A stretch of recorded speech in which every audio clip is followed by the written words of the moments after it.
Hello! Hi, Purple Ella here and welcome back to my channel. Today I'm going to talk to you about being a mother who is on the autistic spectrum. I'm going to talk to you about my personal experiences as an autistic mother of 3 children. I'm going to talk to you about the kinds of things that I found difficult about that experience, and I'm going to talk to you about the kinds of strategies that I use in order to cope with those difficulties and be the best mum that I can be. So I have 3 children. I have 2 boys and a girl. My eldest is 10, my middle boy is 8 and my daughter is 6.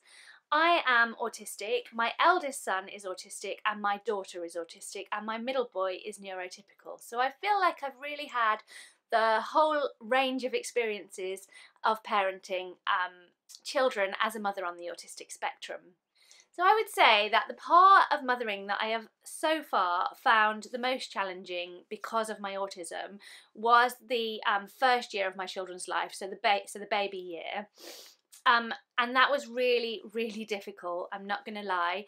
I found that really challenging to the point where I did actually end up having to spend some time with each of my babies in a specialist mother and baby unit, getting support from psychiatrists, mental health nurses and also nursery nurses throughout the day and the night. So I didn't exactly ace the first 6 months of being a mother, but I would like to think that I've really got into my stride now and I am a good mum, I think, and I also really enjoy the experience. I love my children and it's one of the best things that I've ever done.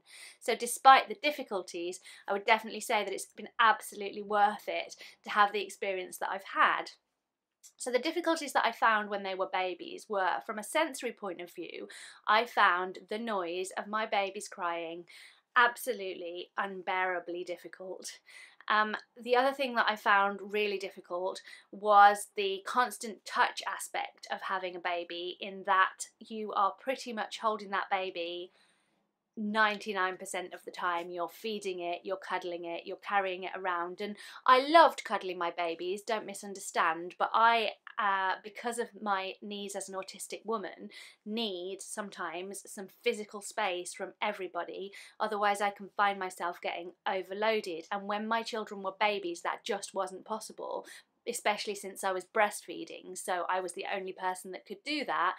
And therefore I found that really challenging too. And the final thing that I found really challenging as a mother of a baby was the complete disruption to my routine. So prior to having my first baby, I had a very kind of consistent routine in the way in which I did my days and the way in which I lived my life that obviously wasn't sustainable once I had a baby. Because initially I couldn't leave them to have a shower, I couldn't leave them to go and cook a meal, I couldn't do my housework, I couldn't do anything the way that I had normally done it. I felt like I had been thrown into this chaos of not sleeping at night and not knowing what any particular day would bring or how I was going to manage it or how it would be structured, and I found that really, really challenging, and it made me feel really out of control, and it caused me to have very frequent meltdowns and a great deal of difficulty, which is why I think I was admitted to the mother and baby unit.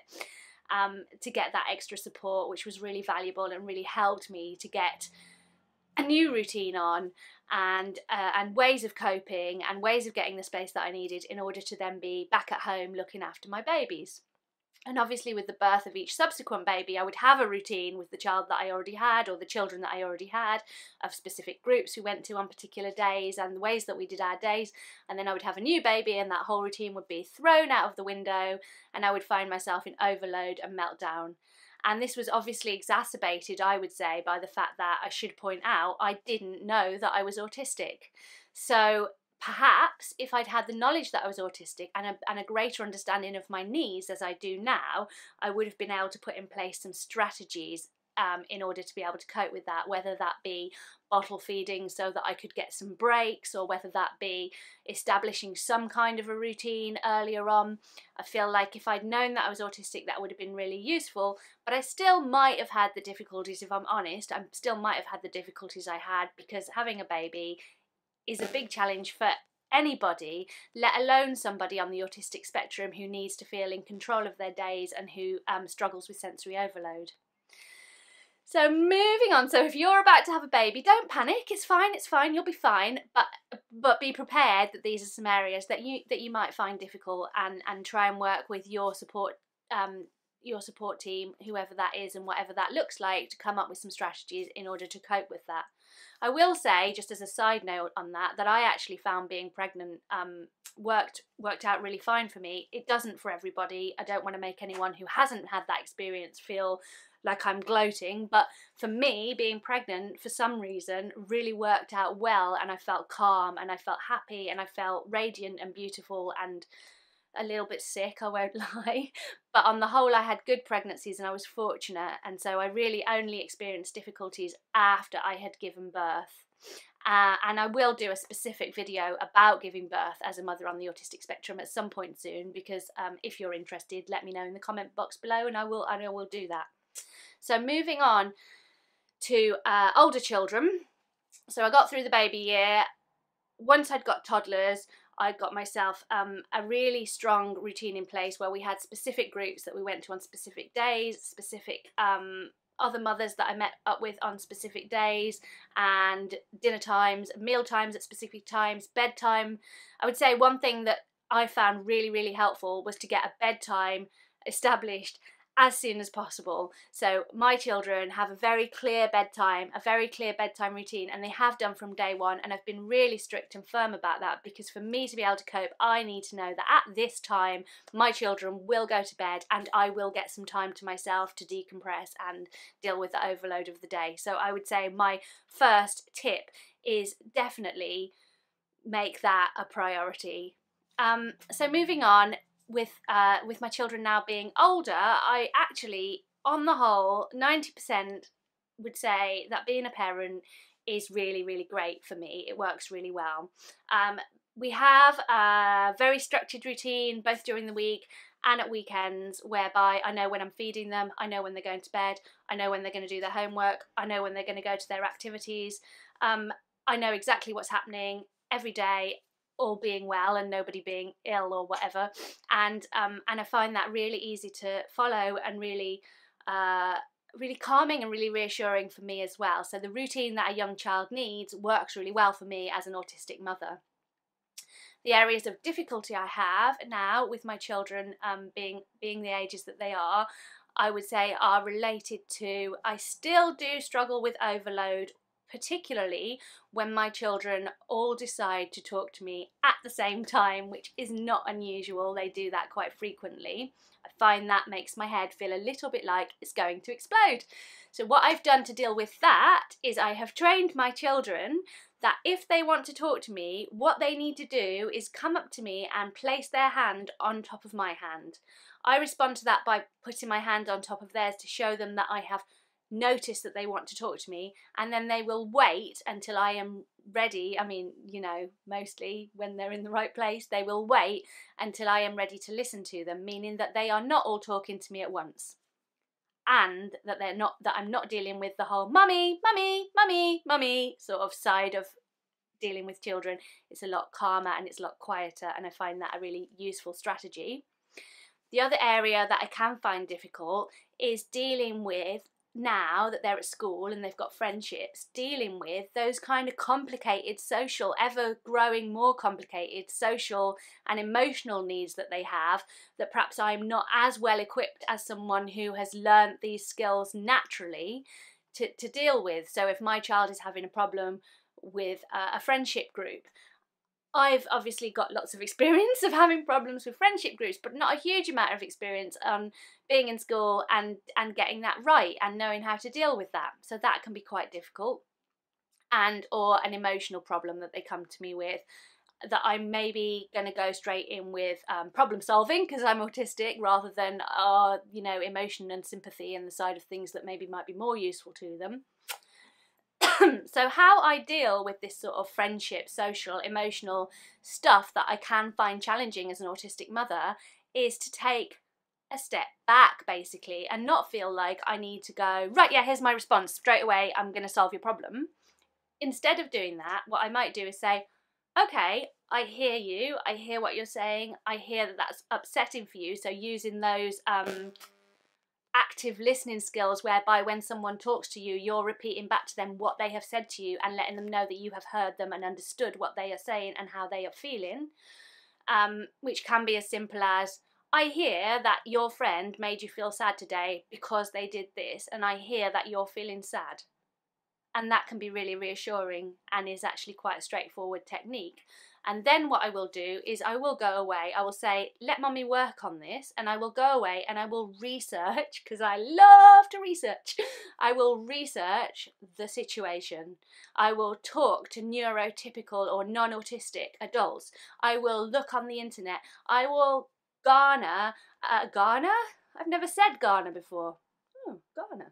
I will garner opinions of other people and whatever, and then I will reach the conclusion on the best way to handle the situation, and then I will go to my child and we will talk about it. And I find that this is much better than just blanket reacting, not necessarily right, because my instincts aren't always right because I'm autistic, and then helping them to problem solve. And I think I'm also teaching them that skill of taking a step back and going away and looking at a situation calmly before just barging in and dealing with it. So it's a win-win. I would say the other aspect that I find kind of challenging is the fact that I have autistic and a neurotypical child. I feel that the autistic children and the situations and the anxiety and the things that they deal with, I can relate to, and as an autistic mother respond to in a really genuine way, and I find that really works well for us. However, my neurotypical child can be a little bit more of a mystery to me. I don't mean him personally, obviously I know him really well and I adore him, but the ways that his brain works are different to the ways that my brain works, and sometimes that can be confusing for me. So obviously back to the research and using that to inform the way that I parent him. So I actually really love being a mother. I love being a mother. I love my children. Now they're a little bit older, talking about the positive sides of things, they are a joy to be around 95% of the time. We like watching Marvel movies together. We like making massive Lego models as a family. We like sitting and colouring in together.